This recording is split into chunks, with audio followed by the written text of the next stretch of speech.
Hi, I'm the host of the STO Smokers Lounge. I'm here to tell you about Anchor, the perfect app that you can use right now to start your own podcast network. You can broadcast right now. All you got to do is download the app, whether you have a phone, iPad, or even a laptop or desktop. You can right now download Anchor or go to Anchor FM right now and start recording and have your stuff broadcasted over multiple platforms such as Spotify.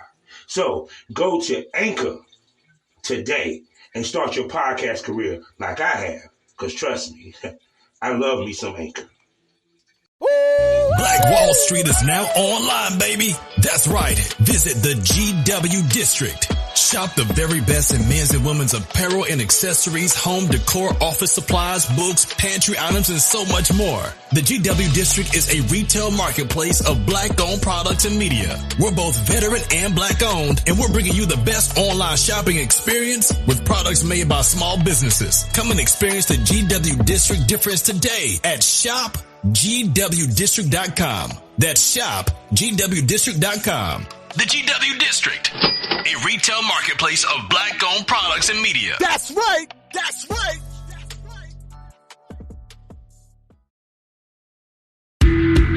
Welcome to Pilgrim on Wrestling with your host, Billy Pilgrim, giving you that good wrestling punditry, giving you that old school feel with a new school type thought process every Wednesday night. So, are you ready? Are you ready? Are you ready for the show? So here's Billy Pilgrim. Hello, buddy. What's going on? Nothing. Another day, another dollar. You know how it go.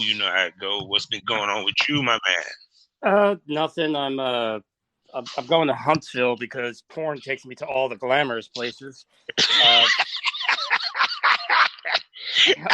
This in month, Huntsville when I was a kid, but that's a long story. yeah, Puerto Rock goes to Vegas, gets flown to Hawaii, Miami. His abs, see all the tropical places. Where's my pale Irish ass go?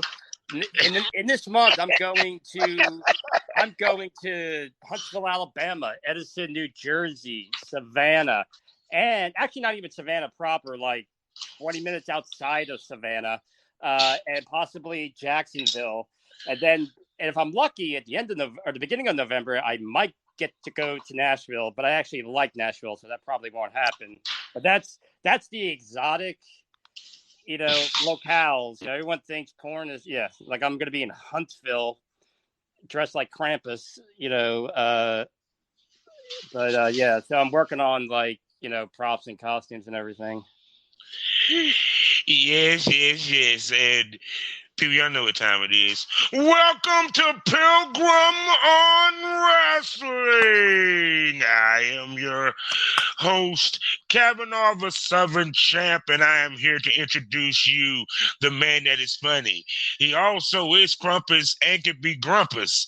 I'm talking about the one, the only, Billy.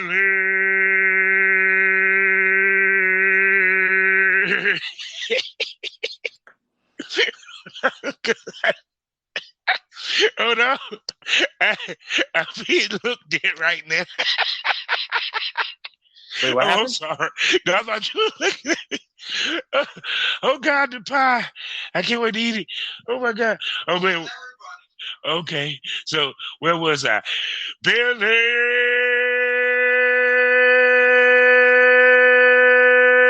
Pilgrim.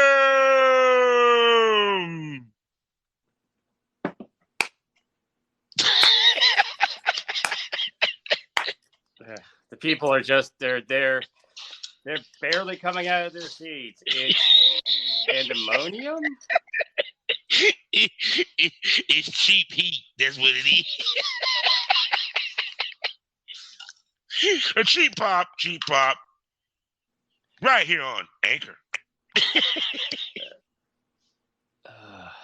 Oh my God, man! What a week! What a week! What a week! What have you? I know you people. If you had listened to Pro Wrestling Smoke, we had a real good conversation of female wrestlers who probably would have made great porn stars if they ever went in that direction, or never went to wrestling, or if it was another multiverse, is if or dimension, would have been great porn stars and stuff. And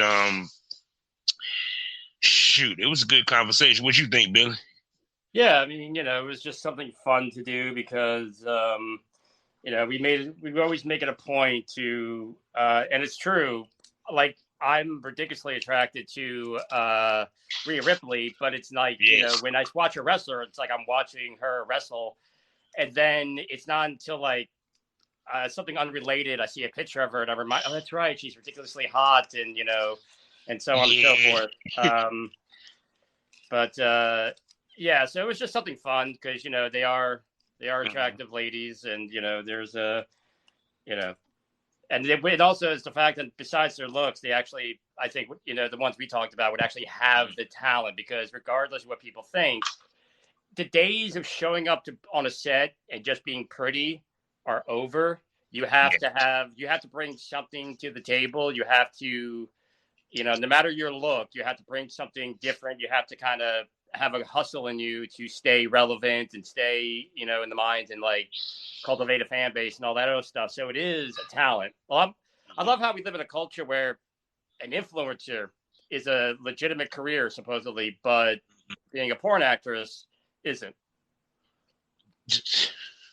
Yeah, it's interesting. You can be an IG model and it's cool. But if you're a porn star, you put a dick in your mouth on camera. And what is so funny, there a lot of these influencers, they go to sex work to make the quick buck. Yeah, and the problem is, if you're gonna do that, and it does happen, you get some money coming in, you might want to save it, because you're gonna wind up like a lot of people, like Mia Khalifa, who basically think it's going to be a cake. Well, again, like, I'm pretty, so therefore I should make all the money. And it's a thing of, they do it for like 5 minutes, and then when they're not super rich, or like people are clamoring them, then it's like, oh well, porn's bad, and porn's this, and like the only reason why I know your name, you dumb bitch, from my ass. The queen of this is Lisa Ann, who basically I used to respect, but essentially she'll, she does her little radio thing, she does her little sports bullshit, and then when you don't hear from her for a while, or she hasn't been, then all of a sudden she starts trashing porn, and then people get mad, and then and then she'll show up at it. She was at Exotica in Miami, and then and it's the industry's fault for like flying her out and making a big deal that she's coming. And then she goes, and like, oh, I'm back in the headlines. And now she goes back to doing whatever. And, thank you, porn. And then, she's our friend when she needs the money or the relevance. Like occasionally she'll make a comeback at the highest prices for the best company, which, she's earned the right to have top pay and have the best production. But if it's so bad and so evil, then fucking stay away. Again, the only reason why I know your name is because you did porn. And this is all I'm going to say, especially when it comes to Mia Khalifa, because I saw interviews with her or what have you.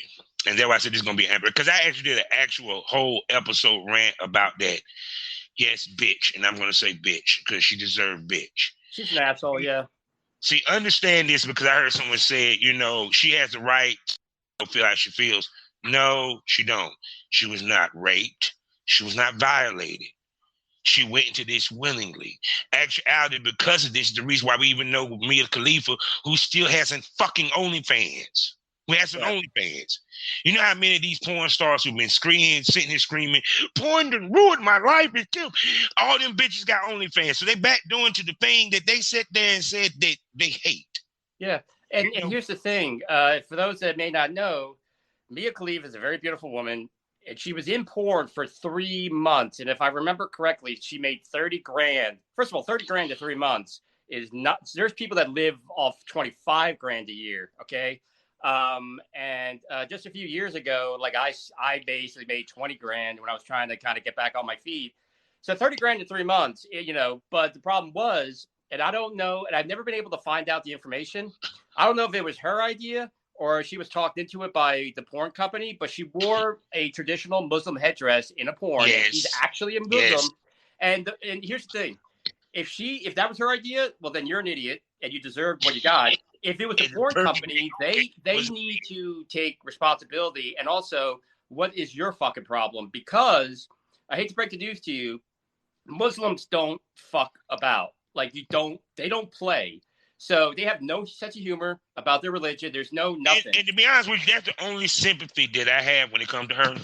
Well, here's the thing. That's why actually, it depends. Now, if it was her idea, I have no sympathy for it because and also, to be honest with you, you really should have known because it's your culture. But she left porn. And here's the funny thing. I've seen some of her scenes. I think she did all the stuff with Bang Bros. The only one that was able to get a good scene out of her was J-Mac, which is to his talent. But basically, she really had no charisma. She was like Savannah in the 90s. She was just pretty. She parlayed what 4 scenes that she fucking did into money.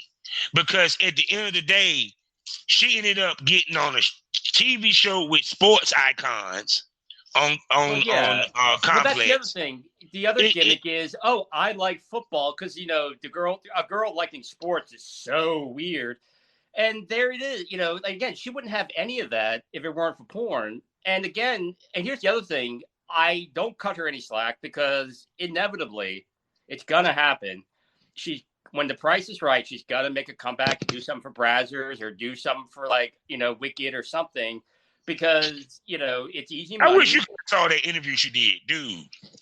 Well, she'll come out. Dude, let me describe to you what she looked like.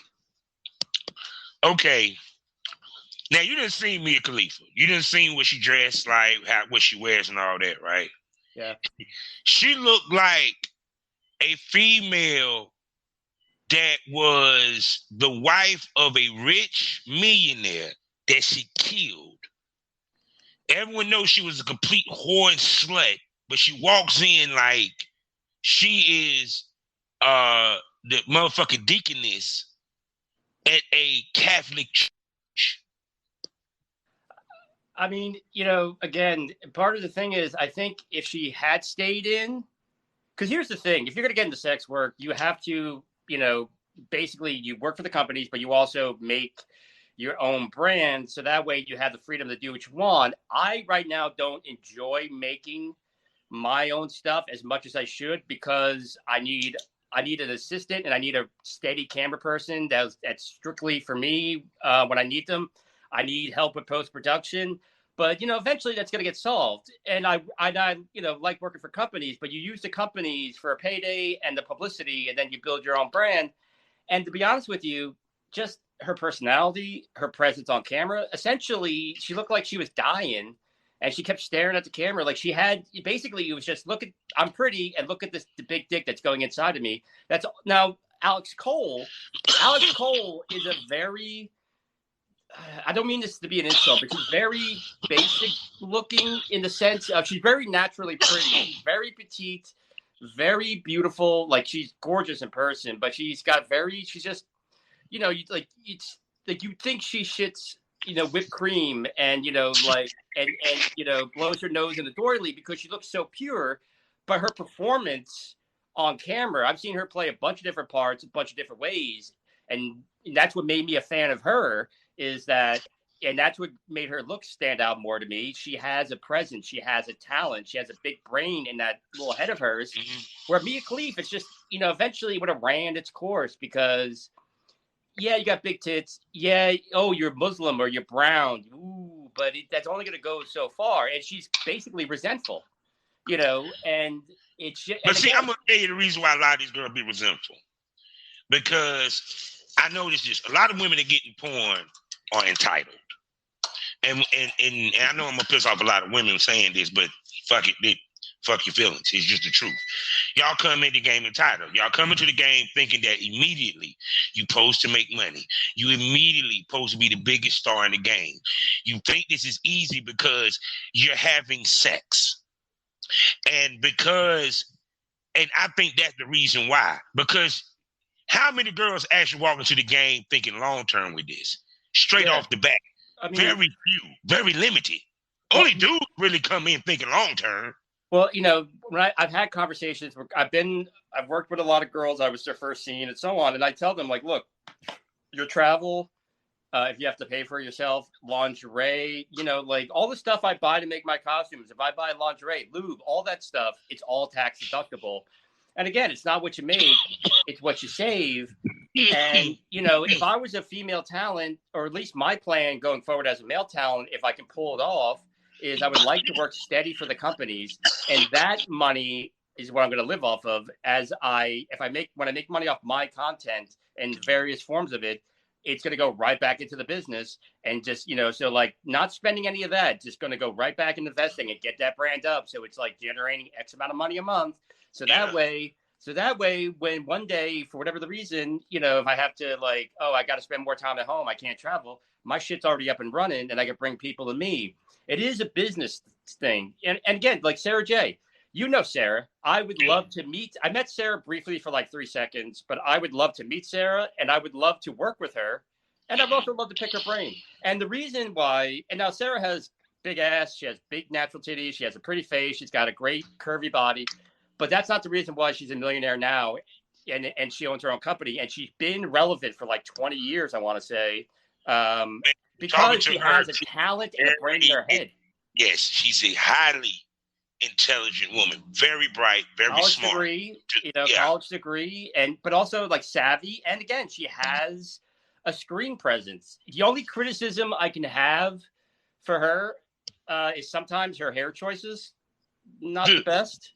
Other than that, I ain't gonna lie, I like her with her hair curly, and when she got when she working like with the cornrows and shit, she doing the cornrow look doesn't really do it for me, and the curly look, I kind of like it with the straight hair. That's just me though. But again, I mean, she could be bald or have her head on fire. I don't care if she's willing to work with me.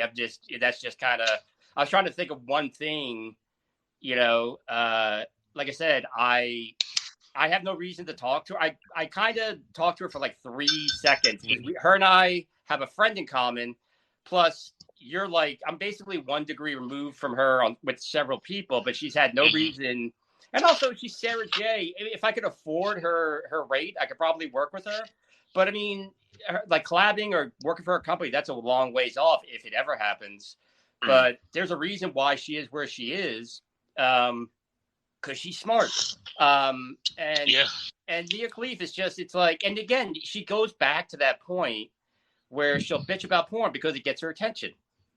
And I guarantee you, I will bet a year's earnings on my best year that one day, like Lisa Ann, she's going to be like, porn is bad. And then she's going to do a 3-scene deal with Brazzers and then be at all the Exoticas charging people to take a picture with her and just, be all about it. And then she's going to take the money and run. And when she gets home, she's going to be like, oh, porn is bad.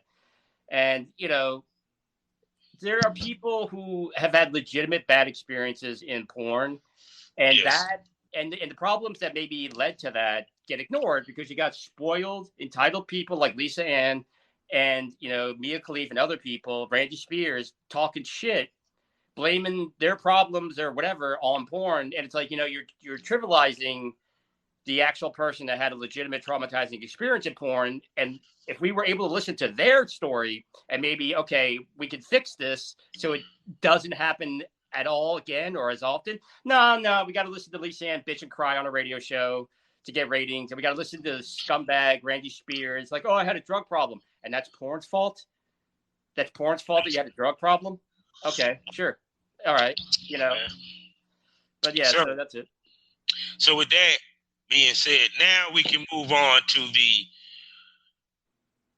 pro wrestling smoke side of things. And you know how we started every day, all the time, the sultry velvet voice of one of the greatest commentators of all time. I'm talking about the one and only Gordon Soley. It's now time for the Gordon Soley Poetry Corner. We've got it all.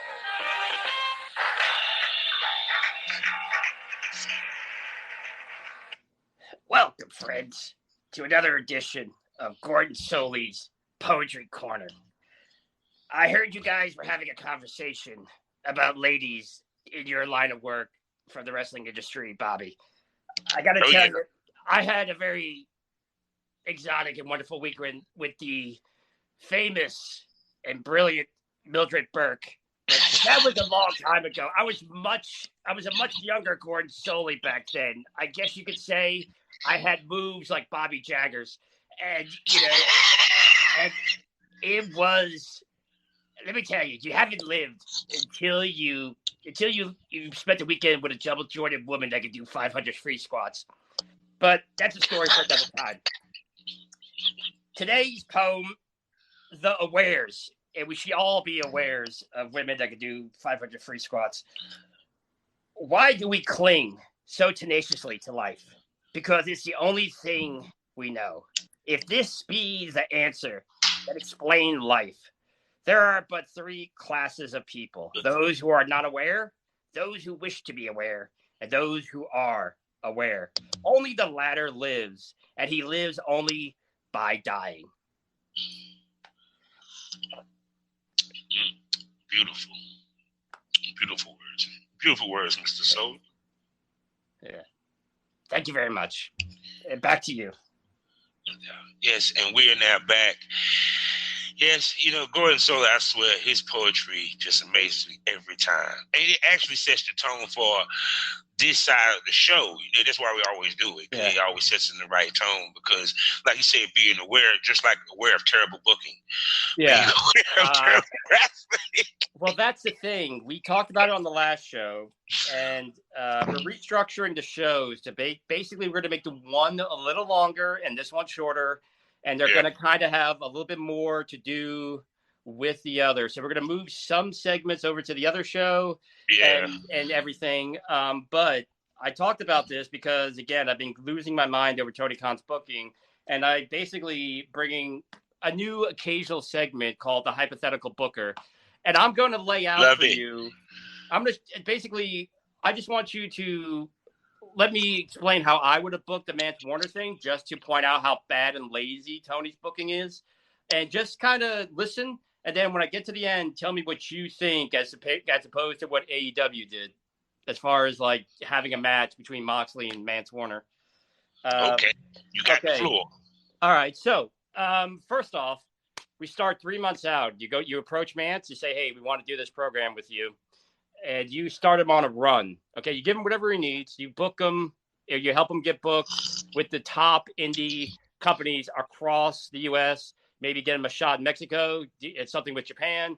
You book him only with the best independent talent, and you throw them a little extra money on the arm, and they basically Mance is on just this this march on Rome. He is just killing it, and he's cutting these promos, and he's on fire, and you kind of help him, get a little internet buzz really going.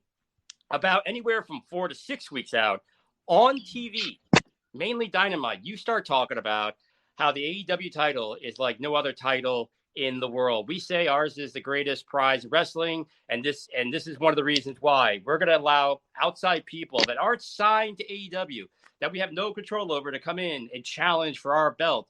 And then you announce that on the card of Ric Flair's retirement show, there's going to be this battle royal, and only the best of the best are going to be given an invitation to be in this battle royal, or maybe they win the Battle of Los Angeles, or maybe they win this big tournament on the East Coast, and they also get invited to the battle royal. And you don't beat it to death, but you talk about, hey, Ric Flair's retiring and the end of an era, and you constantly bring up, and then throughout the weeks, you show, okay, this week, Sami Callihan is part of the thing. You show like a 2-minute clip of Sami Callihan, like wrestling and making him look good, little vignettes of the bigger names in the Battle Royal.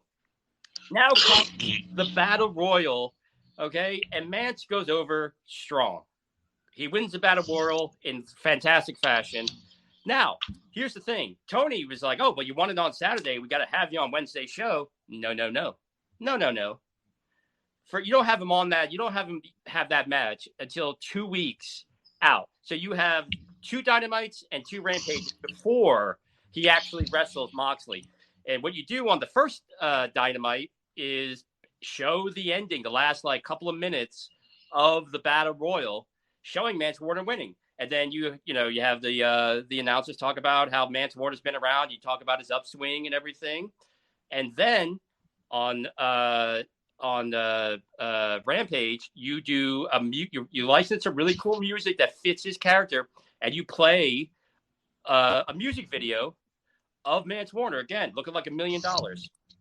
Then again, the announcers are talking more about him and about the Ric Flair thing and how AEW is going out there. And then next time later in the year, we're going to have something coming from Japan. We're going to do a special Japan tournament where the winner of that tournament is going to come down. We're going to do this like a couple times a year, and we're going to always be mixing it up, and so on.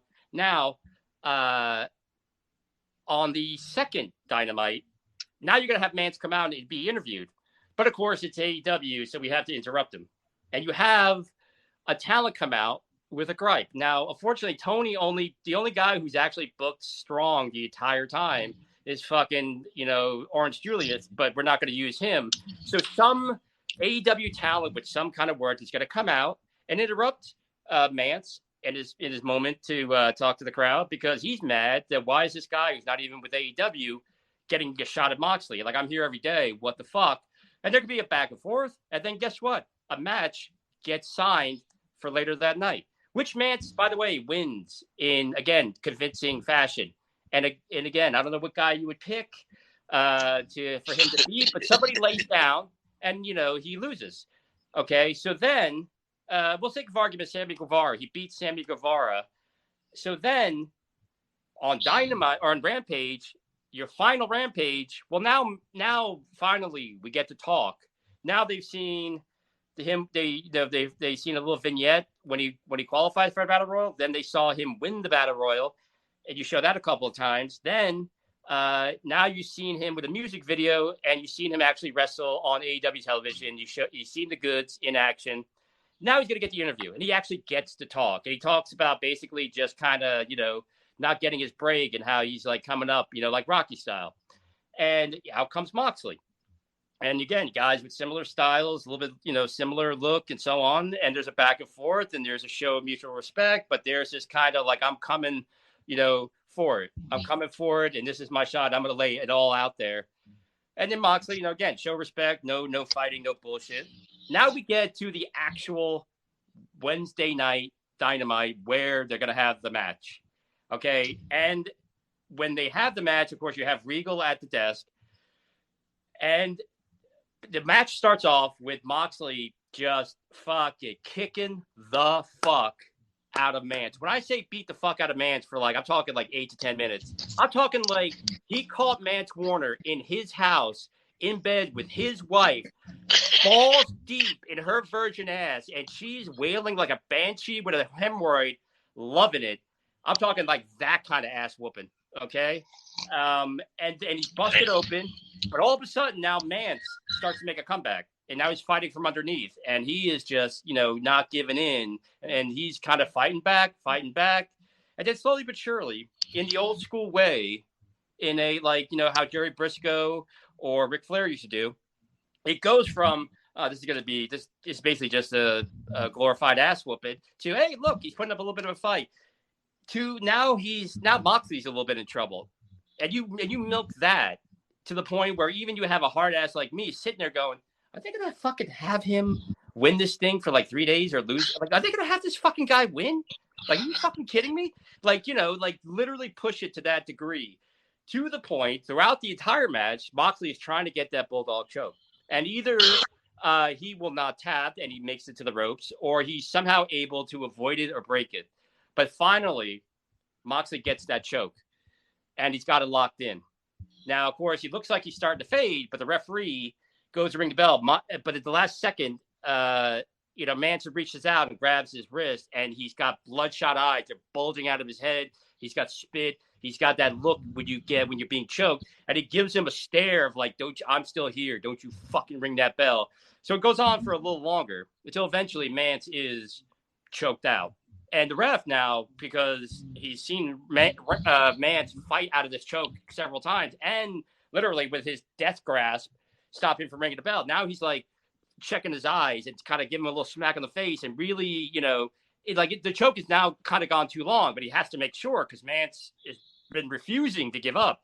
And basically, the match is over, and Mance is left there unconscious, face down.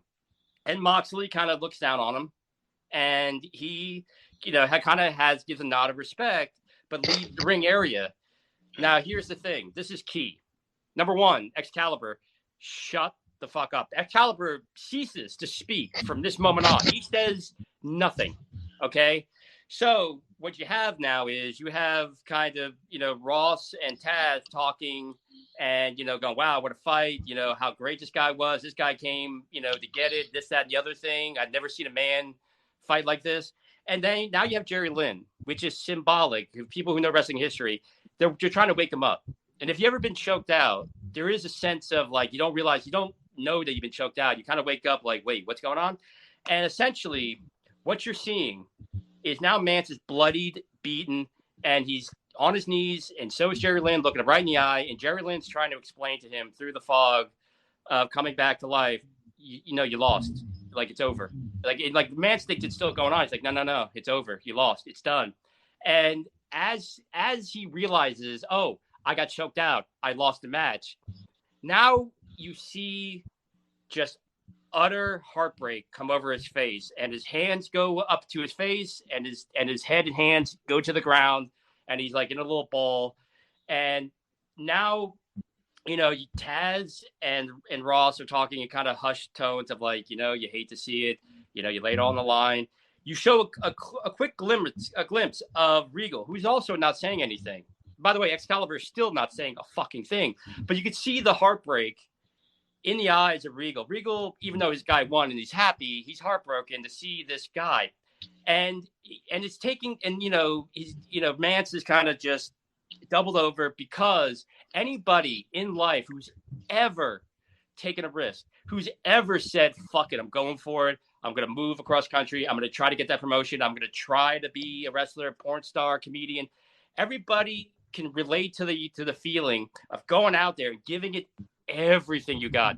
You gave it everything. There was nothing left, and you still failed. That crushing feeling of, fuck, there was nothing left to give. Everybody can relate to that. And you let the crowd see Mance have that realization as Jerry Lynn is explaining to him, it's over, man. You had your shot. You lost. So then Mance gets back up, and he's still on his knees. And he kind of pulls off his like singlet top thing. And you can just see him take a deep breath, and you can see him nut up. And he kind of stands up. And, the pain and the agony is across his face. I mean, literally, the man's beating himself near death to try to win this title. And he kind of looks around the crowd and, in a very Clint Eastwood way, kind of just gives a very subtle nod of thank you to the crowd, who now at this point, if they got any kind of fucking heart, are up and giving him a standing ovation, because they were not expecting any of this. And Mance walks out on his own 2 feet, battered, beaten, heartbroken, but to live to fight another day. And you have Ross and Taz, 2 masterful commentators, telling of the story of this guy again, and just talking about like the heart of this man. Like, I don't think we've seen the last of him. Like, this is a man. Like, and you have Taz, like, I didn't really think it was going to be this much of a fight. Like, I can't believe what I saw. You have Regal say something, and Regal could say, I like mac and cheese. And wrestling fans would eat more mac and cheese, okay? Because everybody loves Regal. And Regal is kind of, you kind of do quick pans of Regal. Regal is kind of touched. Like, Regal, is feeling for this guy, even though his man won and his man's the world champion. And, kind of Roxy goes up to the ramp, turns around, one last, kind of, tip of the hat, and he walks off. Now there's a a secondary booking you could do to Mance if you want to put him under contract and bring him back. But that's another time. But that's how I would have booked bringing Mance Warner in to wrestle Moxley. Now, you know how AEW did it. Now that's how I personally, if I was put in charge, like that's how I would have booked the match. And you tell me which one, like if as a wrestling fan, not the co-host of a show with me, what you think. Like, what do you think of that particular? Well, okay, first off, let me make this clear. I'm a huge Mance Warner fan, so that's one. I mean, I like Mance, but he wasn't done. Let me finish. And from MLW, what have you, I always thought he had potential because of his character. Plus, he's a pretty good wrestler, pretty good worker. AEW, when they bring in anyone that's supposed to be challenging for a world title or any of your belts, they don't build up the character. They just automatically make the assumption that that crowd, that fan base, whomever is watching Dynamite or Rampage at that night is going to know who that person is, instead of building the anticipation. You know, pretty like when we talk about with porn, like what I came from, where we did trailers to build anticipation. We did trailers before we dropped it. You know, now they just drop shit. AEW just drop shit. It's like, yeah, we're gonna have Okada challenge Moxley next week. And you might have a motherfucker don't even know who the fuck Okada is. You feel what I'm saying? They started to watch. You feel me? So it's kind of like you're not making the person a big deal. It's like, even with me, as much as I like Mance, they did not mention one time about Mance won a. They didn't mention prior. Well, exactly. That was the whole point of the booking. Yeah, but see, that's the point. We saw the commercials for Rick's last match. We didn't see them mention it and say that there's going to be a battle royal that makes him win the title. Nor do we see, footage from, like you said, the battle royal. It's kind of like, even with the old school shit, it's like when they brought in somebody from the outside to challenge for a belt, you kind of got to see him. You saw a match that he did with somebody. Because I never forget with Florida, they were talking when I think Gordon was talking to Jack Briscoe, and they were showing a match that Dory had. You know what I'm saying? It's kind of like, and understand territory-wise, Dory he might have been down there, but he wasn't a regular, meaning that he's one of the mainstays in Florida. He's there to defend the title or for a little small stint. So, of course, they're going to build it up. This is a world title match. That means your AEW belt is so fucking important that people on the outside of your company is breaking their neck to sign a one-day check, to get a one-day check to come fuck with you. And you're not telling people the story of who is challenging him. So, no, your booking is spot on. Because, like I said, even to the point where it could have been where Mance jumped the motherfucker. And Mance even mentioned in his promo that he actually outlasted 30 people to get the chance. It was even mentioned. He didn't even mention his promo. So people, became like this, for example, right? I'm gonna liken this to boxing, because I know you watch boxing. You have a boxing match, right? And let's say it's these two headliners. They the top of the line. One of them happened, let's say, get COVID. So they got to replace the motherfucker with somebody. You're not going to be as excited about this person because you done seen the hype for this fight, the commercials for this fight. You feel what I'm saying? And then you get somebody, or your favorite or top boxer, but fighting against somebody that is a nobody. You know what I'm saying? Even the motherfucker might have had like 3 losses, but he's like a nobody. You never even heard of this motherfucker. It's just kind of like, it's just and here's the thing. Now again, this is going to be an occasional segment, the hypothetical booker, when I see something really egregious. And I want to make one thing very clear. I don't think I'm a booking genius. I don't think it's exactly, brain science what I laid out. It's literally wrestling 101, where you take a guy from out of nowhere that's not signed, who really does not have a conventional look, and you basically made him somebody. And again, you told a story and you got him invested to the point where you went from, who the fuck is this guy who looks like my uncle, who comes to Thanksgiving and gets drunk and hits on my daughter's like friend, like, oh, you're 16 now, huh? But then go from that to like, holy shit, this fucking guy, like you feel for him, and then your heart breaks when he loses. That's how bad again, booking long term, very difficult. I don't know if I could do it. I do know this: I can book way fucking better than Tony Khan, and all that booking, all that extra flying Mance around to special indie events and kind of greasing the palm of his opponent to kind of really put some oomph in it and whatever, drops in the bucket compared to what you probably pay Chris Jericho in a month. And then you could have signed the guy or brought him back for periodic shots where the crowd's now invested. Now you don't know who he is. Here's the other kicker. Why even go to Mance? You have, let's see here, what's my boy name in Ring of Honor? You have, you could have Josh Woods go against him since you had brought Ring of Honor anyway. Well, here's the thing. What's my boy? Guy, I can't think his name with the boys. Castle, something. Oh, yeah. You know what I'm saying? It's like this. The problem with, and this is with WWE and AEW both combined, is that they, even with Triple H, because he's a wrestler, I get all that, but they don't understand the quintessential point of booking. And what I mean is, you want people to, you want your show combined to be so fucking good that every segment nobody wants to miss, even down to the women's segment.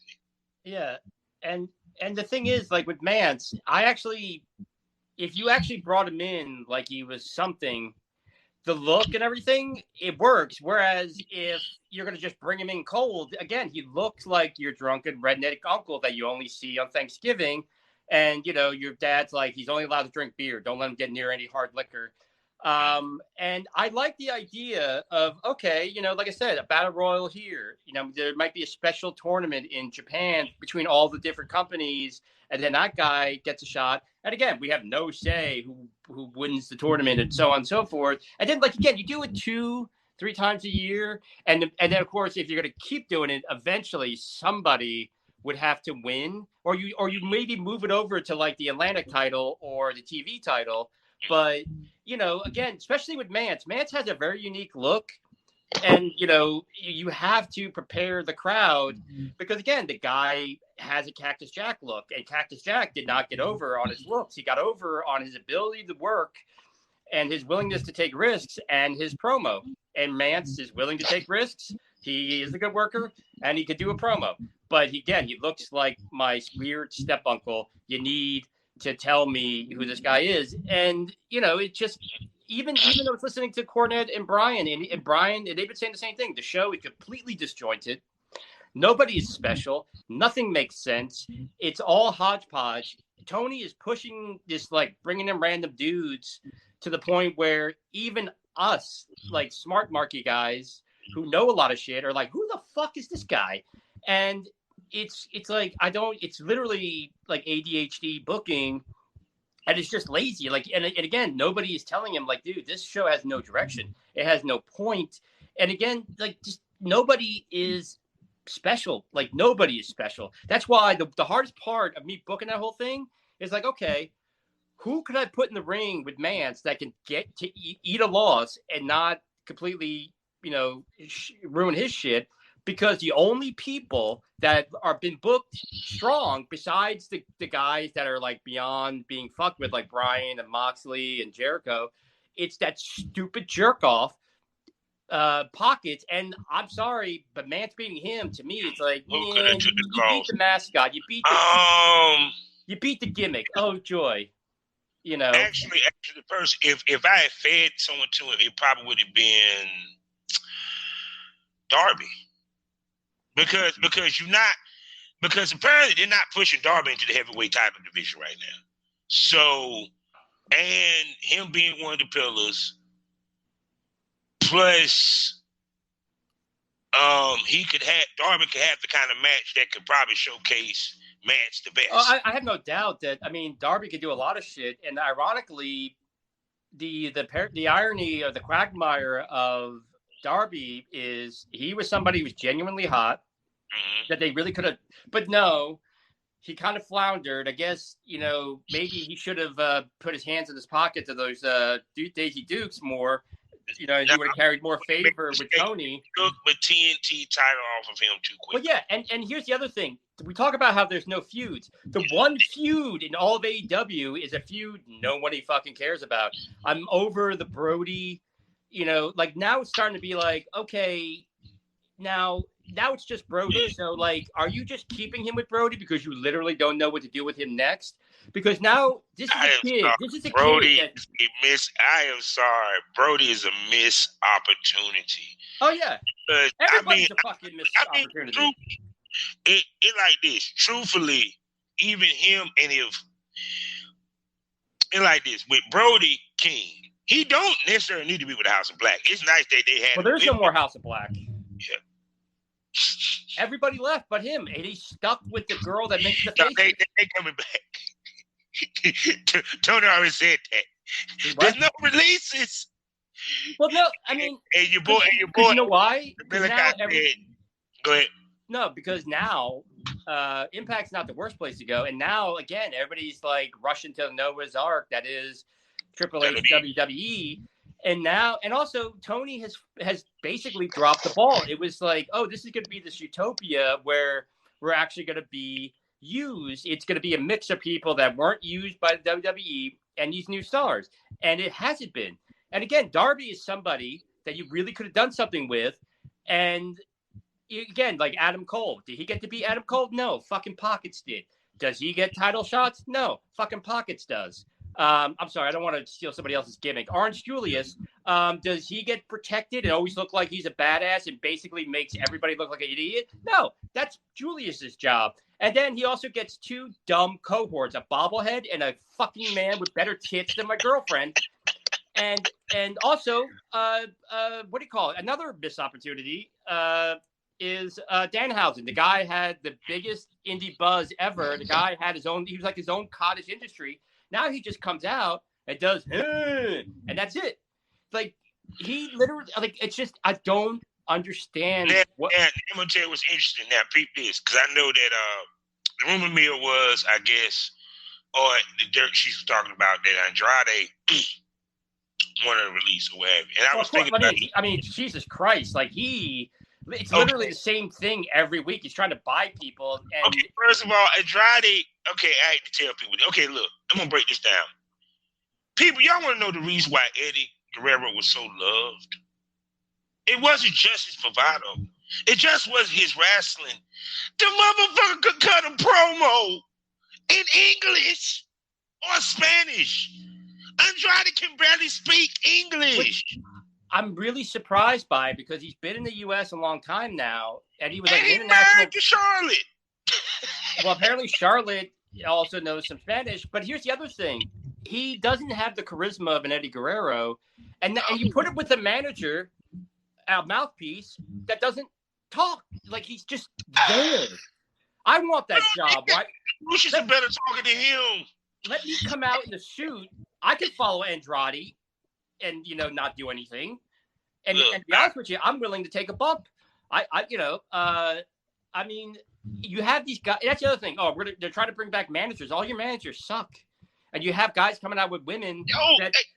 People don't get me right. You got Selena De La Renta, who is out there, free agent. You ain't got her with Andrade and that crew. They're your mouthpiece, and she's gorgeous. But She again, ain't got to wrestle, and she'll take a bump, nigga. But here's the thing. Again, it comes down to you're gonna have somebody with a mouthpiece. Then they actually have to. Then they actually have to be a mouthpiece. And again, though, it's the same thing. Like even when he comes out with the suit and the mask, it makes no sense. And the suit looks dumb on him because the jacket's open in the back. You can tell. And oh, he's supposed to have money or whatever. And it's like, no, have the guy talk for him. He's a low budget El Patron. I mean, and then you stick it with Roosh, who Roosh just kind of has go home heat with me. It's like, I just don't like the guy. I just don't like him. But I differ. I like Roosh better than I like Damn Andrade, honestly. But I mean, it's just kind of like, again, like same thing with, again, Miro. Like Miro is nowhere to be found. I'm sorry. I'm sure there are probably people, or like one day this podcast is really going to take off and people are going to go back to the old episodes and they're going to be like, oh, you're all wrong about it, Orange Julius. No, I'm not. Because I'm not saying he's a bad person. I'm saying it's a lame gimmick that's basically the only reason why it's gotten as far as it's gotten is because Tony won't let it die. And you can't tell me that an Andrade, a Miro, a Jay Lethal, a fucking I don't know who, I mean like a Darby Allin, you can't tell me that they're not a little offended that this fucking idiot is on TV time and again, and even when he loses he's made to look way better than he should. What? Because Tony, again, it's like dumb lame gimmick, and he's stuck with like shitty jobbers. Even at Battle Royals you have the guys that should be kind of in your upper mid card getting eliminated by fucking doofuses. Like it's I think he thought it was going to be one thing, and now he realizes, like, again, when you start a wrestling company, especially at the scale he did, it takes on a life of its own. And if you're going to have other jobs, you like, again, the wrestling is year round. It's year round, and you're dealing with creative people, and and again, also the roster is just so bloated. Remember when, so like, again, I keep forgetting there's people on the roster. Sonny Kiss apparently turned heel for the guy that used to work at the Olive Garden. We ain't seen them since. Yeah, that's like, he made a big, this guy used to work at NXT and the Olive Garden, and then he came here, and now he has Sonny Kiss with him, and now they're gone. And I'm mad as shit because I actually was like Slim J. I'm sorry, Slim J showed out in his match, the match they had. It's like the guys, it's like this to me. The guys that he should have on that roster that would show out, he don't have. What do you call it? What was I going to say? Son of a bitch. Son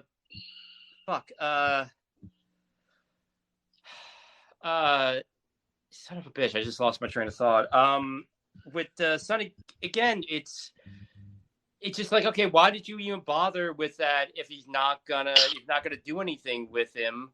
And also, Sonny Kiss had not been on TV forever, and you have him do a turn. When I think about it, I've never seen that in wrestling before, really, AEW. Well, because if you really think about it. Okay, now I remember what I was going to say. Sorry, go ahead. No. Well, I just going to say this real quick. Even in the NWA days, everybody got used. Yeah. George South, we saw him like damn near every other week. And he was a jobber, okay? Tag team or single. Rocky King. Yeah. But and here's the thing. Okay, Private Party did such a great job on a random match. They got signed the contracts. Now, the only thing that's evolved about Private Party is their ring gear looks way better than it did when they started. Yeah. They look like a couple of jerk-offs when they first started. Now they actually look good, but there's no evolution. They've done nothing. Doesn't mean you're not going to win the tag titles, because Tony's already proven that we're going to job out a tag team on our two biggest shows, and then we're going to have them win the world title, because we told the audience one time, actually not even on the show, I think at a press conference, oh, they're the winningest tag team because they fight on our quote unquote YouTube shows. And it's like, Tony, this is This is not pretend. Here's the thing. If we're going to do fantasy booking in porn, guess what? I've already worked with Sarah J. Sarah J loves me. Right now, I'm avoiding my phone because I have a three-way bidding war between God damn it, Sarah J, Alexis Texas, and Joanna Angel. I fucked them all. They all loved it, and they all want me to work for their company, but they won't leave me alone. And they already tore off a bunch of my clothes, like tugging on it, going, Billy, we need you. And it's like, no, ladies, don't touch the hair. No, don't love me like you do. Don't quit tugging on my silk drawers, and put in whatever. So now I'm sitting in my home. I got a couple of girls in the back waiting to just do everything I want, but they're just blowing up my phone. I'm doing this on my iPod because my phone just keeps vibrating so much. None of that's true. None of that's true. And if it was, and here's the best part, if it was, you would know about it because I would never stop talking about it to the point where people would take shots at me, literal gunshots at me to shut me up. But Tony is just like, yeah. They won a bunch of shit, and it's like, really? Oh, here's another thing. Fucking FTR, who have been treated like shit for no reason, actually made made a comment in Japan saying, "Hey, Tony, we still work for you. Book us." And that's the other thing. Explain to me why FTR is never on your show. They're not in your video game, and they're treated like. And the best part about it is they're the tag team that everybody wants to see. They basically, with the help of the Briscoes, FTR made the 2 Ring of Honor pay-per-views that you had worth buying because they wanted to see them. So it's like, that's what but no, we're not going to book them either. We got to book, the Dork Order. We got to, or the George Coolidge gang. We got to book the Tits and the Head and Tits. That's the Head and Tits Express. We got to book, them. And everything. And again, I would be fucking offended if I were FTR and fucking man boobs and, a couple of masked jobbers and a midget all get booked all the time and are made to look way stronger than. Here's the thing. George South was a jobber on TV. Actually, no, he doesn't even deserve that. He was a carpenter. He helped build the house, but he was always portrayed and acted serious. And he was always kind of a threat. Even Arn Anderson, like talking at a high level of shit and having disdain for everybody, always kept a side eye on George South when he's in the ring because if you fuck around, George will catch you and pin you. These guys act like idiots, then go in there and all of a sudden, oh, well, they're really just complete badasses. It's like, no, there's a reason why when Jerry Lewis was doing the bellhop, he didn't all of a sudden turn into Liam Neeson and start Krav Magaing the fucking everybody in the middle of the movie, because he's Jerry Lewis. He's supposed to be wacky and fall down and say, lady with the Ivan and the Cleveland and the Ivan, or actually like Ivan, this wrestling is terrible. It's just, he's just kind of making it up as he goes along. And I really believe, and I think he's probably kind of having a massive manic attack because like nobody can leave and he can't take any criticism. And when he does these media scrums, he literally just rambles on and he rambles on and he rambles on to the point where it's like, dude, he asked you what you had for lunch. What the fuck? And I think it's more work than he thought. And you gave way too much power to people that really should never had it. And, and unfortunately, when you're dealing with creative people, sometimes you're not the center of attention. Sometimes I did a great job for a couple of companies. I don't know when I'm going to get to work for them again. And I look on the social media and they're using the same guys over and over again, which that's not a knock. Those guys are awesome and they deserve that spot. And those companies are awesome. I love working for them. And that's the problem. I loved working for them. I want to work for them again. But, it's really frustrating that I kind of got to, wait or fight to get back on set and everything. And it's frustrating. And it's, to the point where if anybody called me up tomorrow and said, hey, I want to sign you or I want to use you a lot, it's like, all right, let's go. I was talking to somebody that talked about building a team. I said, hey, I'm a free fucking agent. If you're going to use me, I'm there. And Tony, I really did not. I think he thought it was going to be one big fan fest for him. And he's making it worse by being defensive and showing the cracks and rewarding a guy who caused a lot of shit unnecessarily.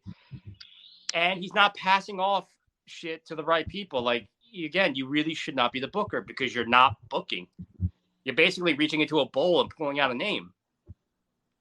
Like, so-and-so is going to wrestle this guy. Well, he doesn't work there. Well, fly him in. You know, I mean, Yeah. he's got too many guys. And again, it's nice that he lets people, you know, and here's again, this is actually indicative of the environment that AEW's in. He's not going to fire anybody. So you have like a year. Sake of argument, you have 8 months left on your contract. Let's say it's $250,000, and you're literally somebody who has no right making $250,000. But Tony doesn't want to fire you, so he's going to essentially just pay you. But here's the thing, though: you can go and wrestle for other companies, so you're making money on that. And you have an environment where this guy you hired him and you're way overpaying him. I mean, even if you just wanted to hire him to build him up, you shouldn't have started him at that pay and you don't have the balls to fire him. And you're dealing with people that are so entitled and so inexperienced on doing business and so up their own ass that they actually will go on social media and go, this fucking asshole paid me for 8 months for two. I'm like, okay, when's he? Can I get a job? Can I have a job? Tony, you pay me 6 months to sit at home, and I don't give a shit. You could get caught literally eating a baby, and I will go on the news and defend you. You pay me 6 figures to sit at home for like a year. I don't give a fuck if they catch you in mid-chew. I'd be like, you know what? He, you know, in this country where he spent some time, you know, like whatever. You know what? The baby was an asshole. I don't give a shit. The baby was a dick. You know. Let's look at his parents. I'll go on the news because, like, you know, and that's the environment you're dealing with. You're dealing with entitled people that aren't taking the opportunity seriously, and you're taking somebody with also no experience who is so up their own ass that they can't admit semi-defeat. And I'm not going to lie. I don't know what the fuck's going on with the Warner Brother Discovery merger because this asshole who's like going to be the head of it seems to not realize like you're a head of a movie television company. Like he wants to cancel all programs. He doesn't want to make anything. He wants to like take stuff off the internet. It's like, okay, dude, you realize you're not running a library, right? You know? And if I were him, I think right now he has all the reasons in the world to go, you know what? I don't want this. It's like, it's terrible. Like we're going to get a wrestling program, but not yours. You're done. Because the show is, I mean, it's cancelable.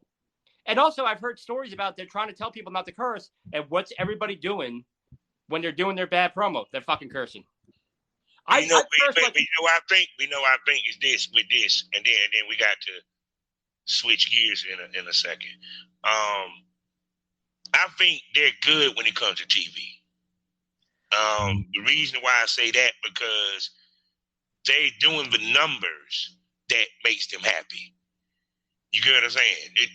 Trust me, it's the only thing that he's trying to figure out right now is trying to get Ring of Honor on how can I put this? Ring of Honor on a streaming service or a channel or what have you. Because like I said, the big block for him is the fact that the Briscoe brothers is a part of the package of Ring of Honor, and we know how they feel about the Briscoe brothers. And here's the funny thing.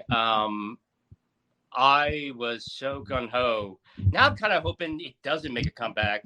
Or like, again, the booking of the ROH title.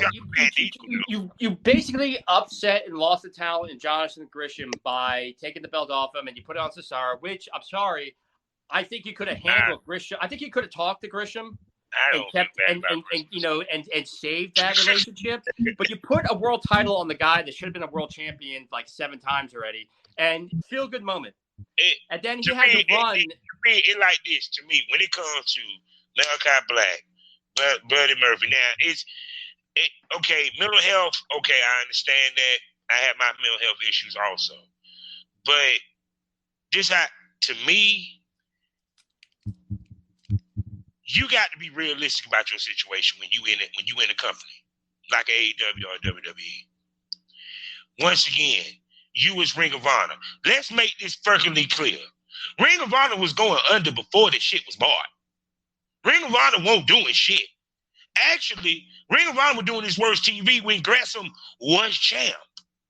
Well, because I mean, just to be honest with you, yeah, because Sinclair wasn't doing anything with it, and they had the same booker, Delirious, who was okay booker, but obviously got set.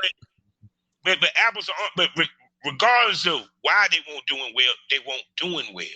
So now you come into AEW, okay? Booker T didn't see a world title, goddamn, or a push when he first walked into motherfucking WWE, but so much. You still got to earn it. It's see, that's the thing about a lot of wrestlers, even to some of the women that's in porn, even some of these dudes. They walk in thinking they entitled. You know what I'm saying? Yeah. You have to earn it. Gresham ain't earned shit. Now, granted, Gresham, no, they had put him on TV or what have you, but Gresham had the opportunity. What do you call it? Well, actually, Buddy Murphy is the only one that I don't give a fuck about because, like, dude, you've been there 5 minutes and you're already crying, and you were way underneath talent in the WWE. It's like he's the only one with like the least amount of right to gripe. It's like, dude, your best storyline was you was dating Rey Mysterio's daughter. I didn't even know that was the storyline. I know he was dating or banging Alexa Bliss for a while, and they were engaged at one time. But again, for him, it's like, dude, you've been like Miro. Talk to Miro about frustration. Talk to FTR. Talk to fucking, the only one that's actually the smartest fucking guy in the company is Colt Cabana because he's not saying a goddamn thing and he's taking that check. And he's taking that check and he's running around the world wrestling. He got motherfuckers fighting for him and everything. He ain't said a word. I have never had anybody stick up for me for an offense that didn't happen. I have never had somebody go, you can't say that about him. What? That thing you said. I didn't say anything. That's right. And you, I got you. It's like, what? And, so basically this fat-faced rhinestone cowgirl fucking got her petticoat in an uproar over nothing. And again, they weren't using Colt for shit. And they actually made him look goofier than Colt already made himself. And again, how are you going to teach this stupid fuck a lesson? Give him a bunch of title shots. That'll learn him. Actually, you know what, Sarah J, I showed up late and I won more money. And you know what? I think you look terrible with cornrows. You know what's going to teach me a lesson? Sucking my sorrow out my ass while you get one of your really hot friends to blow me. That'll learn me. I'll never insult your cornrows after that. So now we're going to have to switch up lanes because we have some pay-per-view that is, I wanted to preview, and we probably end up reviewing it at some point. I think it's WWE pay-per-view.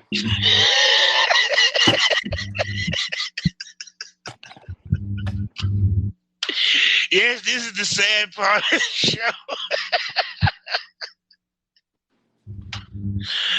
Oh, this is a hot show. I love this.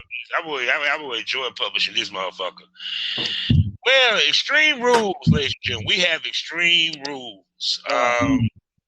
The gimmick pay-per-view that WWE does. And before even that, I have a gripe with a booking that they're doing, which is actually involved in this Extreme Rules. Like, one of the matches, of course, is a pit fight match pitting Matt Riddle against Seth Rollins. Now, what's interesting is Seth Rollins also beefing with the U.S. champ. And I'm like, okay, you beefing with Lashley. At the same time, Riddle. And it's kind of like, why? I mean, if you're going to have Seth go for the U.S. title, have him go for the U.S. title. Why not have the U.S. champion in an Extreme Rules match? you having this pit fight match. It's like you jumping the court before the horse. You get what I'm coming from? Yeah. So, but yeah, they probably having this pit fight match. Daniel Cormier supposed to be the referee. I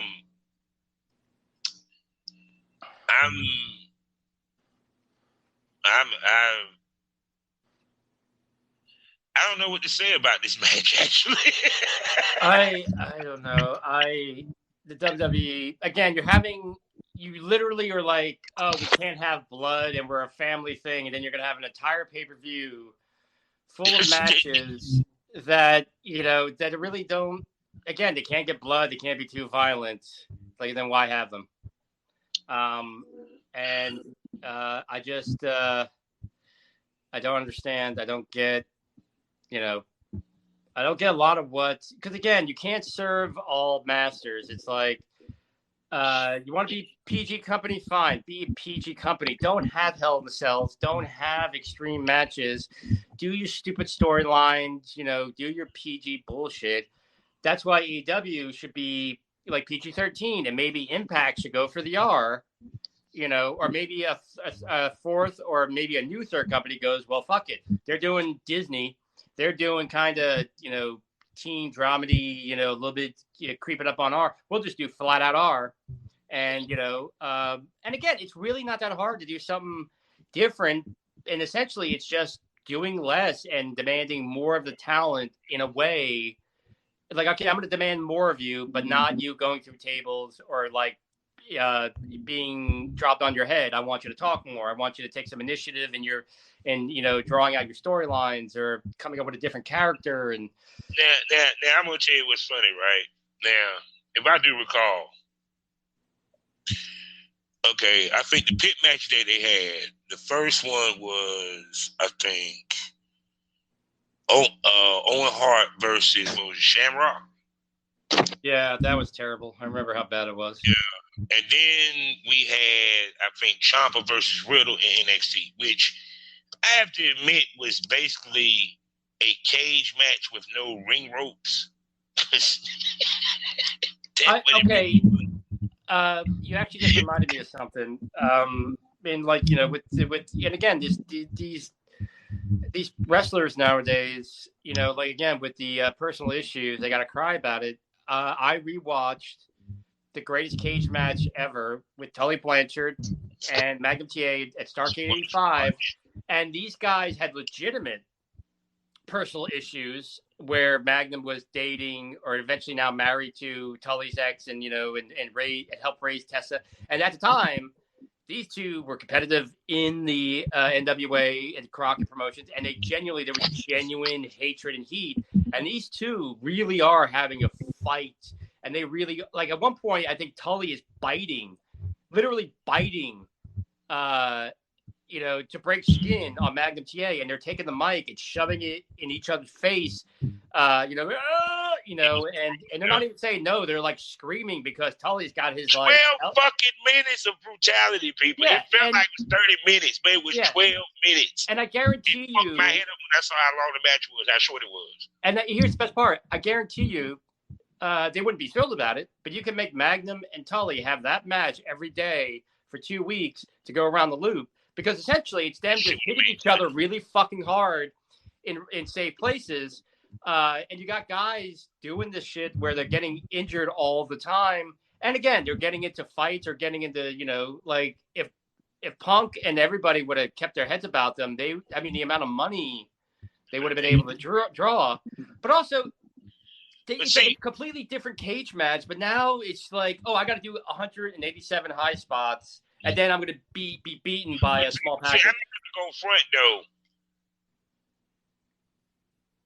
The rivalry between Seth Rollins and Riddle was heated. They did a good job of making it heated, but then they cooled it off when they added him going for the U.S. Championship. You get where I'm coming from? Uh-huh. It's like, okay, if this is a pit fight, the energy that they had where they were jumping each other, beating each other, it came to this point. We have no choice.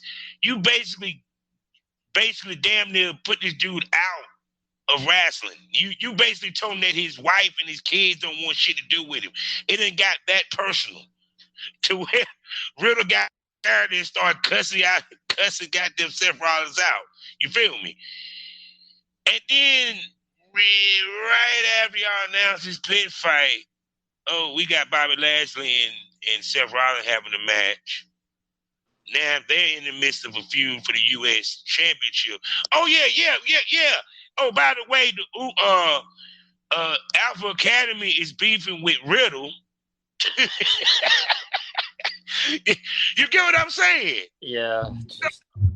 You did reminded us like last week. Oh yeah, it's a pit fight between y'all. Yeah, that's right. Y'all, yeah. Hey, Seth, go out there and say something about the pit fight. That what it felt like. I don't know. I don't know. For 2 weeks, we had no interaction with him and Riddle. Literally. You know what I'm saying? Because until what, last week? The week before. No, actually this week. The week of, come to think about it, like this past Monday. Yes, because last week, Bobby went against him and won, but Riddle came out and distracted him. Riddle came out and distracted him. But the point being is, you having him and Bobby now, him and Bobby beefing. So now you talking about him and Bobby supposed to have, after this match, a U.S. title match. Again, it's basically they're saying, you have to, this is why they're basically saying, oh, he's important now. This makes sense, and that's it. Again, to make a comparison, I had a scene drop recently with Peyton Thomas, and she wanted to work with me because the last scene we did together was selling very, very well. So we did a thing where I played a priest, which I've done before. That I probably will do several times. I'm kind of working on a recurring character. And she played a nun, and it was a good scene. And it was like, we did it in character and the whole nine. And she just dropped it herself. And we got a review from a fan that she put on Twitter. And the fan is talking about, like, it was hilarious, it was funny, but also hot and sexy, and 10 out of 10, and this, that, and the other thing. And this is her fan. Okay.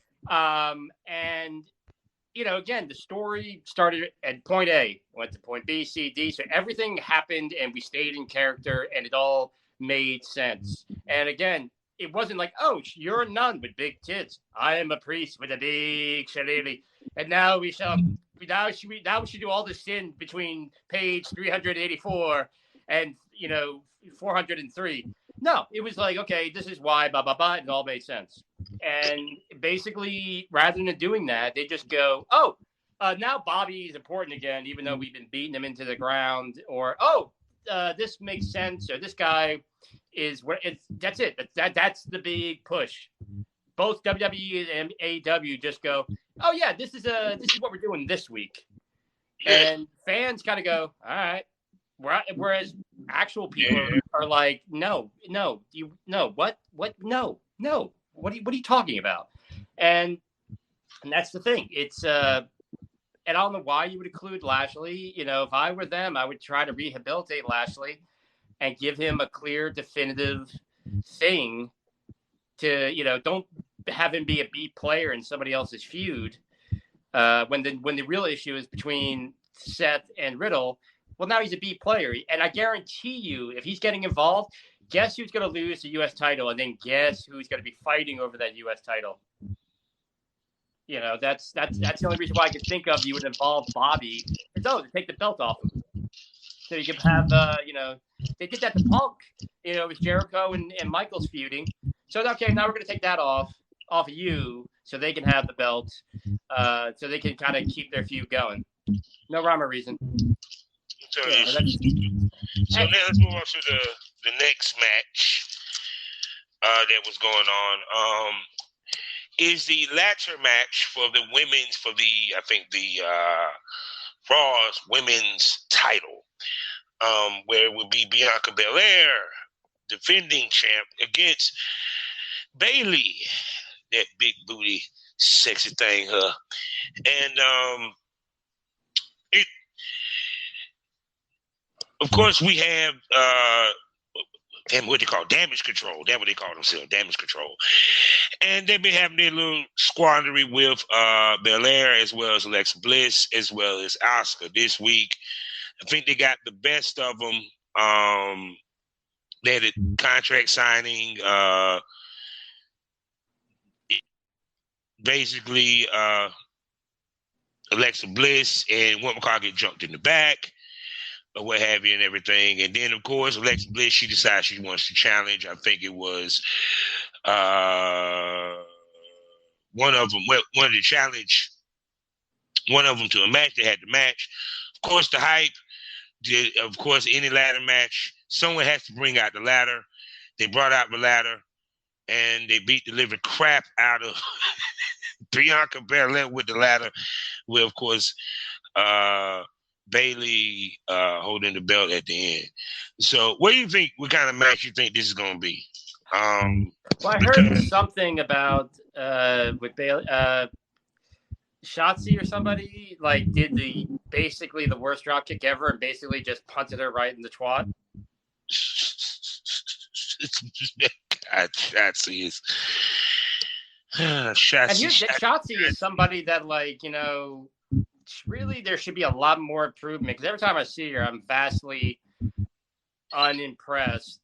And yeah, I don't know. But again, it's that thing of we're just gonna keep using her, you know, and then she'll eventually get released and she'll show up in AEW and it'll be a big deal for 5 minutes, and then it won't.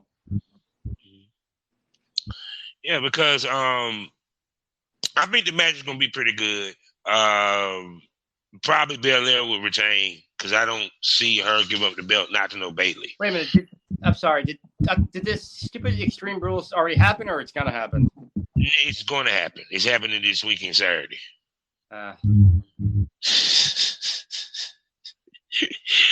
Trust me, I'll give you the highlights. Well, no, it's just, I mean, I have Peacock, but that's the thing. It's like, again, WWE does a slightly better job of making people special, but the problem is, it's like, again, there's a lack of, like, I give a fuck because, or, you know, and again, there's never, it's like, okay, some people win. Like, I know there's going to be no blood. It's not going to be extreme. There's no real heat with anybody. And, you know, and then, like, nothing is going to happen. And that's the thing that we've been trying to get across is that, like, Roman Reigns is special because that's how they present him, and he's protected in all the right ways, and he's given all the right window dressing. So that's us. He's special. And that is exactly like if you did that with several wrestlers, if you have a roster and you did that with several wrestlers, and then you had genuine heels for them to fight, then you would have something. And again, something happens for a reason. Okay. And then, you know, just don't hodgepodge it like, oh, we changed our mind, it's back to normal or whatever. Or if you're going to ruin a guy like Lashley or McIntyre, don't have him like, oh, no, he's still a contender. Like, why? How many chances are you going to get and not get the job done? You know, it's like it went from this guy's a Greek god and he's going to be the next big world champion to what the fuck do you mean McIntyre's getting another title shot? In 2 years, it went from holy shit, we're in for a run to you mean to tell me fucking Haggis McGee over here is getting another goddamn title shot? Like, really? Like, fucking really? Which world title? Which of the 7 world titles is he getting a title shot on? That's the other thing. You know, just you can't have more than one world champion in a company. You know, I've always said that. I still stand by it. You know, you're a better man than me to watch, you know, a whole pay-per-view on Extreme Rules, and then you know, and basically, like, broken curfew match. They got the whole slate this year. Because next up, because it's funny you said Drew McIntyre versus Karrion Kross in a strap match. Now, we already talked about the fireball.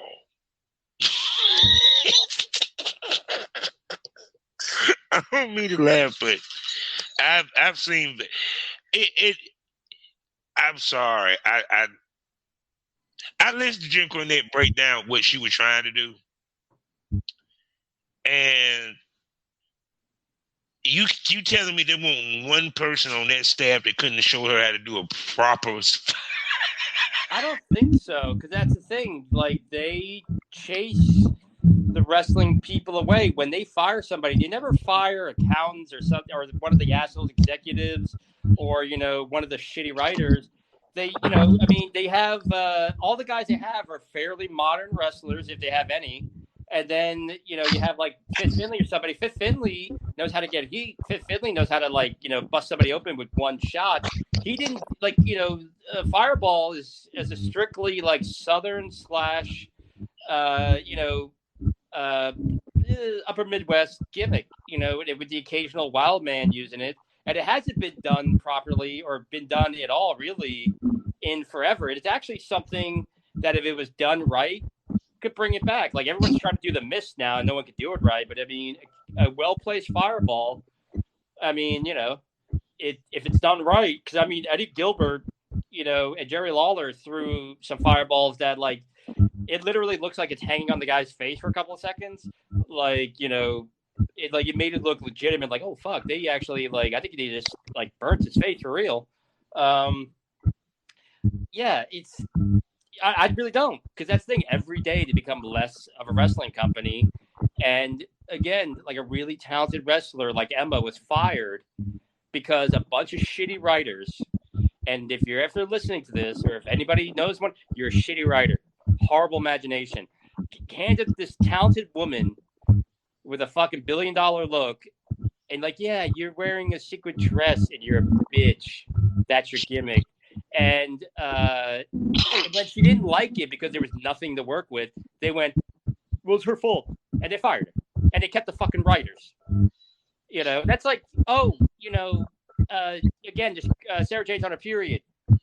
Fire her, keep Billy. Like, no, if you're going to fire one of us, you fire me because she's the moneymaker. Omega says, but see, this is my thing when they do strap matches. Because if I do recall, to win a strap match, you have to drag your opponent and tap all four corners, right? Yeah, I never liked that stipulation. Done, am I correct? What was that?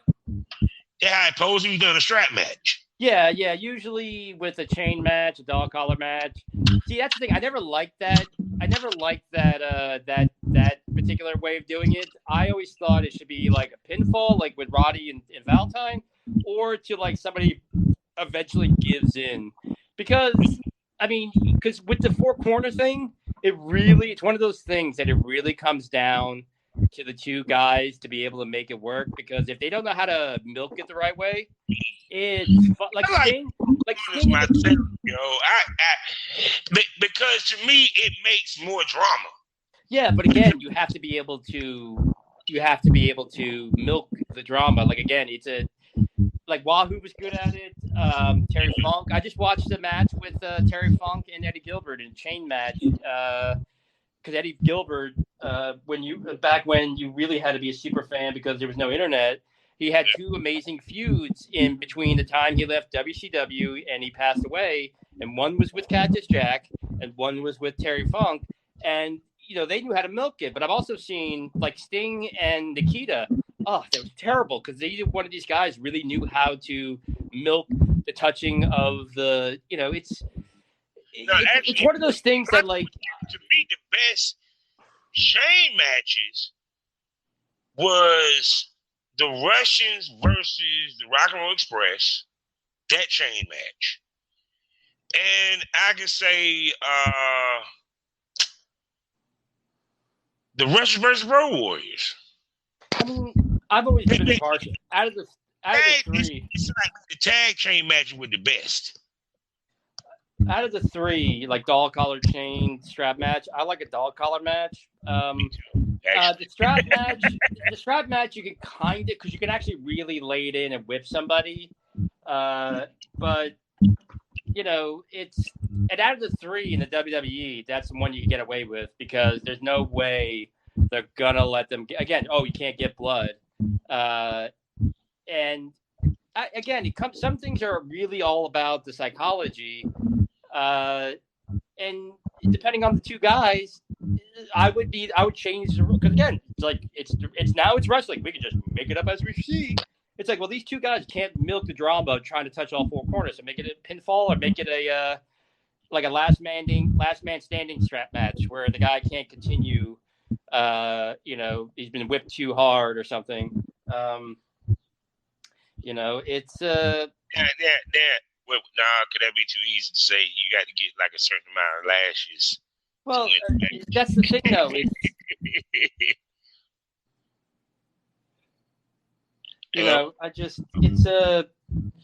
I don't know. It's. Yeah. Well, let's go to the next match here. We didn't stay on that one long enough.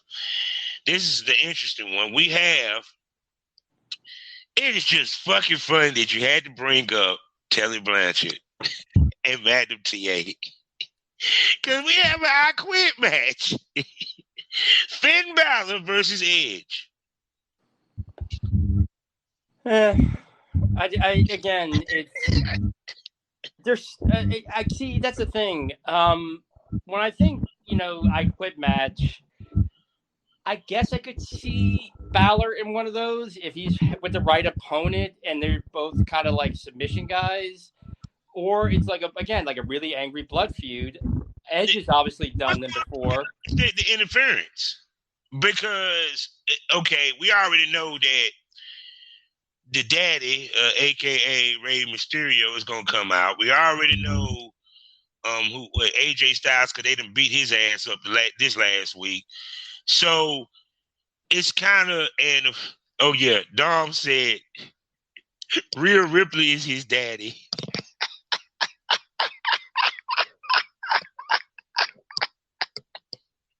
I think honestly, I think out of all the ladies, I could see Rhea kind of going into sex work because she plays with it on Twitter, and she did porn, she'll be a beast because she can also do the strap on with the girls, strap on with the guys, and plus also get fucked. Because I wonder, is she? God, I'm gonna get in so much trouble asking these questions. I know she's bisexual. I just wonder, is she just straight up lesbian? I think she's dating a guy. I think she's been dating a wrestler, or at least somebody that was supposedly like a developmental talent for a long time. I don't know if she's still dating him. I don't really delve too deep into because it kind of makes sense with the schedule that they have. Kind of like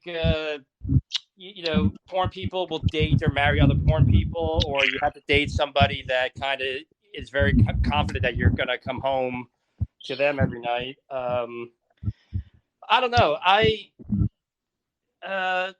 Again, with her, just on the periphery, I see people that aren't even wrestling fans posting her pics of pinning people and everything. And, I see her, I could just kind of see it. If Bailey ever did porn, she would definitely be like an Alexis Texas, like it's all about the ass type queen.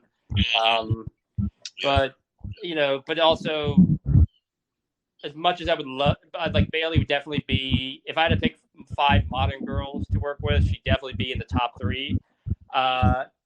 Too good of a wrestler to stop now. And of course, we're such a closed-minded, backward society. You can't do both. It's back. I gotta bring this back. We're gonna save that we save that conversation. When we do that conversation again, we're gonna save that for y'all. Gonna have to pay to hear that because there's another hour right there. Because it was a couple names I missed. Damn it. Well, I missed a few names myself, but I mean, it's a gut reaction when you talk about the WWE. I kind of just want to talk about anything else but them. But no, it's all gravy. But like I said, with the I Quit match, because I know how Edge works, so I know it's gonna be probably a good match. Like I said, I just know all the interference is gonna water it down to me. because I feel that the I Quit match should be a one-on-one. It shouldn't be much unless you're doing some shit to start another storyline, like a outside interference that might cost that person a match.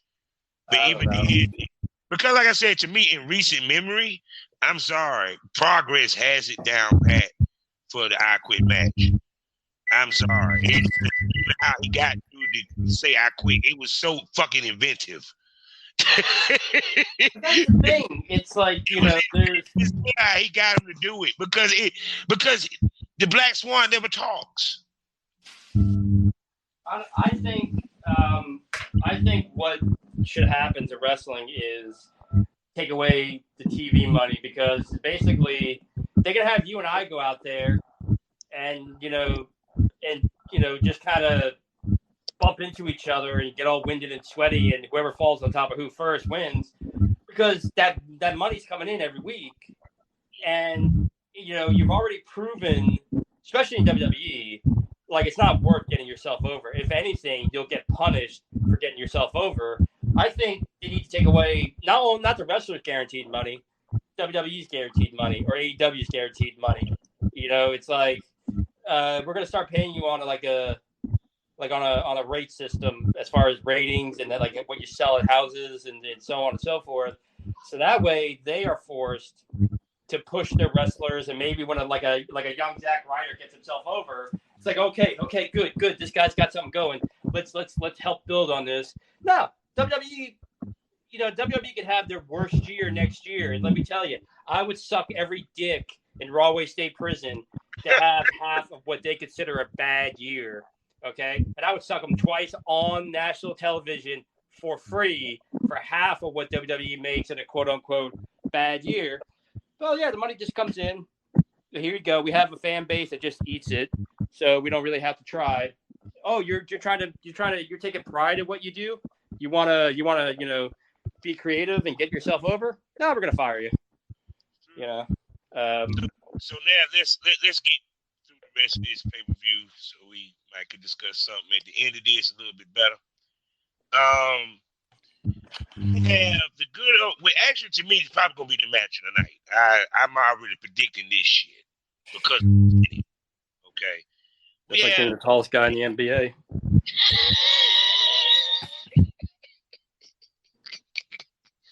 We have the 6-man tag match. Oh, fuck you.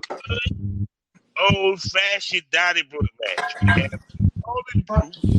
It's 6-man tag. I hope you wake up tomorrow and look like me. 6-man fucking tag. Versus Imperium with Gunther. Yes, Gunther. Yes, coming back, Gunther. So this match, I already expect it's going to be the best match of the night because of who's in it, and I know it's going to be physical. Just off of Gunther and Sheamus. Anything with them two in the middle of a ring is beautiful. I did happen to see the quote unquote the first Donnybrook. Okay, here's the thing. This supposed to be Sheamus' match, right? Am I correct, right? Wait, what? This supposed to be Sheamus' match. His theme match, right?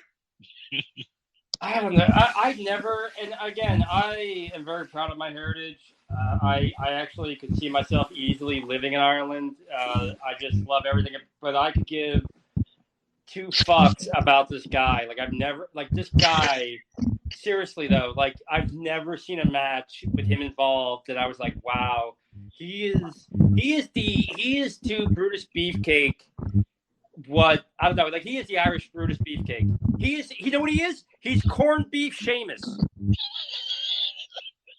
Corned beef Sheamus. He's cutting and strutting, and he's doing whatever. I don't know. He's on my TV. Even he's pale even for me. Like, what the fuck? You know, like, I watch him wrestle. Like, I see him and I see Bono, and I kind of say to myself, you know, I kind of see the English's point, you know, a little bit. Like, a little bit. I actually was a fan of Sheamus. Now, I actually still am a fan of Sheamus. It's just, I like the old Sheamus where he was like the first iteration of Sheamus when he first came in the game. You know, but I find funny because this is the point I was getting to because I was asking you this for a reason. Can you name any wrestler that had a signature match and lost the match more than he won it? Undertaker, the Coffin.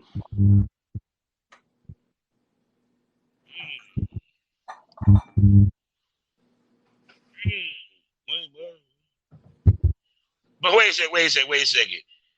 Did he lose the first one? Well, I mean, he beat Kamala. I mean, he wins them, but I mean, I've seen him lose. Because think about it, the last Shillelagh, excuse me, not the Shillelagh match, it was a Donnybrook. The last Donnybrook he had was against McIntyre, and he lost. Okay, well. So, are we supposed to think that he's going to win this one against Imperium? I don't know. I mean, like, I'm so disinterested in Sheamus and that whole group that I'm going to, again, I read a lot and I, for a variety of reasons, I just absorb as much information every day as I possibly can. So here's a little factoid that's going to be way more interesting and entertaining than anything Sheamus does. Donnybrook is, if I remember correctly, is like a village or a place in Ireland. And the reason why Donnybrook is kind of like, oh, it's a fight, is because every year they would have a big fair or festival every year. And they, of course, would serve alcohol. And the Irish, being a rowdy, rebel race of people by nature, the drinks would flow, starts off with celebration, and then they go, hey, what the fuck do you mean having your top button? What the fuck are you trying to say to me? And then a big fight would break out. And essentially, just like when I say big brawl, I'm talking like just constant, like just mass chaos, like people just fucking each other up. And eventually, when an all-out fight breaks out of more than two people, it became known as a Donnybrook. And so that's good. Here's a little factoid for you that's going to be way more interesting than that match or anything Sheamus does. Well, speaking about uninteresting matches, the last match of this pay-per-view, it's the best match because it's the last. And something tell me this is the main event. We have an Extreme Rules match for the WWE SmackDown Women's Championship with Liv Morgan versus Ronda Rousey. What is it? I give a fuck because. Now, I don't mind women having extreme matches, cage matches, anything, but do we really want to see Liv Morgan, who is, which I'm not even going to sit here and try Liv Morgan. Liv Morgan, other than the fact that she's beautiful, she's actually a pretty good damn wrestler. But ain't no fuck. I'd rather see if you were gonna do anything with these two, it would be a cage match. In my opinion, if you gonna go extreme, but not an Extreme Rules match, because now I got. But that's the thing. What is the match? Because they don't. Because that's the other thing. They don't enforce rules on a regular basis during the year. So, like, what exactly is an Extreme Rules match? The Extreme Rules match is everything is legal. So that means all weapons are legal. Match. There's no disqualification. So basically, like a match on Monday Night Raw. Basically, I'm not wrong. It's not a disqualification to put somebody through a table or use a chair, or there's no count outs, there's no nothing. And see, I'm going to tell you what I have to see. I have to see these two women set up a table. And for some apparent reason, women have the hardest time setting up tables when it comes to any match that involves table. I don't care what wrestling promotion. I don't care which female. They never get it. It takes them forever. It'd be like you've just been going to the wrong party. Because every party I go to, the women, always set the table just beautiful. So we talk about wrestling. We ain't talking about that type party, motherfucker. Hey, you know what? Like a fucking cocktail party has more wrestling in it than any of these fucking shows. So true. I'm sorry. Like I said, because I'm a wrestling fan. I just love watching wrestling. Yes, I will be watching this pay-per-view, and we'll slightly review it. That's if he happens to watch it. I basically, if he doesn't, I will tell him about it, and he'll give his opinion, which y'all love when he gives his opinion. Because I'm sorry, this on the whole. And for those that possibly don't like the fact that I shit on a lot of stuff, here's the thing: I don't want to shit on stuff. I want to be excited, like I was a couple of months ago, and I want something that's engaging. And when it's engaging, I don't want it immediately taking away from me. So it's kind of like it's a level of frustration because of lack of creativity. And again, they're just a small, loud fan base that honestly, I don't know what they're into, but it ain't wrestling. And they get their way more than anything. And again, it's also in this day and age of all this apps and everything, it's really hard to like Impact or like MLW. Or we're gonna talk about Antonio Inoki on the next show and on the Wrestling is Smoke because he deserves the conversation. I tried to look up some old Antonio Inoki stuff. It's fucking really hard to find, and all this stuff that I want to see is hard to find, or I want to give Impact a chance. But basically, the two people that are hoarding all the TV time are basically just, go fuck yourself. It's like basically they're doing the version of Gonzo. Like it's really easy to go on the bed and go action and then just start sucking a fucking. It takes effort to buy an outfit or make an outfit, put together a plot, whatever, like brainstorm with people, get it done, mainstay in character. And rather than doing that, they're just going and suck it. And, they're just kind of giving you lazy Gonzo with bad angles. And here's the thing. I can't get into women doing an extreme match, but here's the problem. Women are different than men. Okay? They're equal, but they are different. So therefore, their road to getting to a personal issue strong enough to have a cage match, a hair versus hair match, something like that, it has to be different, and it has to make sense. It made no sense. Okay, it like this. I can see the kendo sticks. I can see chairs. I don't see the point in putting out the tables. You know what I'm saying? I mean, to be honest with you, we about to close this out. I don't see the point of that. You feel me? The tables are just beaten to death at this point. It's just, going under the ring. It's just, again, like, okay, now everybody in AEW does the trading of the forearms, and none of them could do it right. And it's like, and that's the thing that, I'm going to look under the ring and pull out all this stuff. It's like, okay, are you guys just going through the motion because the money is really good and you're just hoping that it'll get better tomorrow?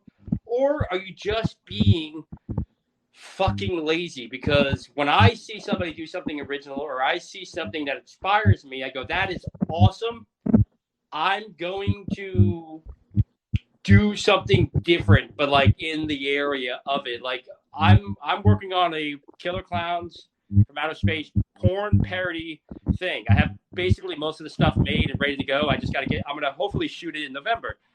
Killer Clowns from Outer Space is making a huge comeback this year. And I've seen a lot of people kind of doing either the costume or like talking. Now, the thing is, though, it doesn't matter who gets to the market first. Mine is going to be different, and it's going to like fit the realm of porn, and it's going to be authentic to the thing. And it's going to take a lot of creativity and effort, which is why I have not been able to shoot it yet. And, creativity, like kind of, like if somebody's doing something exact like thing that's popular, my attitude is that's great, and I'm willing to do a little bit of that, but I want to like get inspired and veer off and be on the cusp of the next wave. Everybody's just doing the same shit. Everybody is doing the same shit, but since there's different people in the match, we're all supposed to go, oh well, they're trading forearms, but it's two different guys in the last match, so it's completely different. It's like, no, it's not. No, it's not. And they're bad forearms. And they're lame. So there you go, people. We done gave you what you wanted and what you needed out of this piece. So, good night. But that's why I got to finalize the damn pay-per-view. What I figure is going to be like. Honestly, this is probably. I know what people are going to say. They're going to say it had some good matches here and there. To me, just from the lineup, just from the build, because I watched the shit, they could skip this damn pay-per-view. I mean, they could have just made this shit a regular Raw. Well, again, if you're going to sit there and say things like...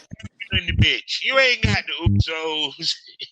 Your hottest is not even a part of the motherfucker. Well, here's the thing. Again, we don't do blood, we don't do this, and we're family this, and blah blah. Then why are you having this whole big thing?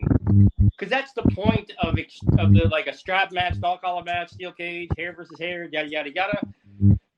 And it's it's kind of, again you're I don't know. It's metaphor here. It's like it's just ridiculous, the logic.